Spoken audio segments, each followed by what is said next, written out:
Saudi আরবের যুবরাজ মোহাম্মদ বিন সালমান সম্প্রতি দেশটির সার্বময় ক্ষমতার অধিকারী হিসেবে বিশ্বমঞ্চে ব্যাপক আলোচনার জন্ম দিয়েছেন। তার নেতৃত্বে নেওয়া উদার সংস্কার ও ভিশন 2030 এর মতো উদ্যোগের প্রশংসা করেছেন বিশ্ব নেতারা। তবে পাশ্চাত্য জীবনধারার প্রতি অতিমাত্রিক অনুরাগ এবং বিতর্কিত সিদ্ধান্তের কারণে সমালোচনার মুখেও পড়েছেন তিনি।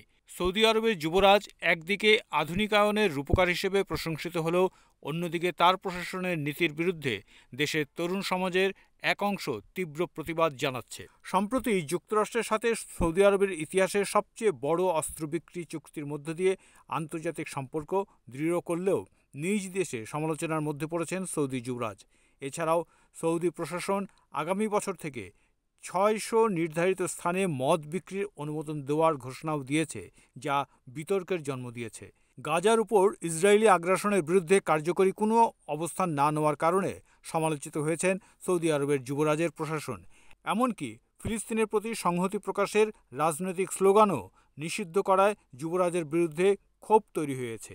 আরব প্রশাসনের শরিয়ত বিরোধী অনেক সিদ্ধান্তই বিশ্বের অন্যান্য মুসলিম দেশগুলোতে বিরূপ সমালোচনার জন্ম দিয়েছে।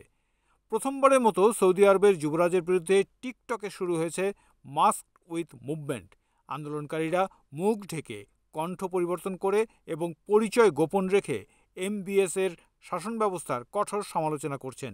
তরুণদের দাবি, সৌদি আরবের যুবরাজ নাগরিকদের স্বাধীনতা কেড়ে নিচ্ছেন, প্রশাসনে দুর্নীতি ছড়াচ্ছেন এবং উন্নয়নের নামে বিলিয়ন ডলারের বিনোদন কার্যক্রম পরিচালনা করছেন।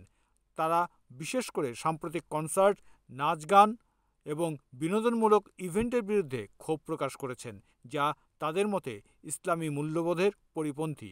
মাস্ক উইথ মুভমেন্ট নামে এই আন্দোলন এখন নতুন প্রশ্ন তুলে দিয়েছে, এ কি বিদেশি ষড়যন্ত্র নাকি সৌদি তরুণদের অন্তরের ক্ষোভ?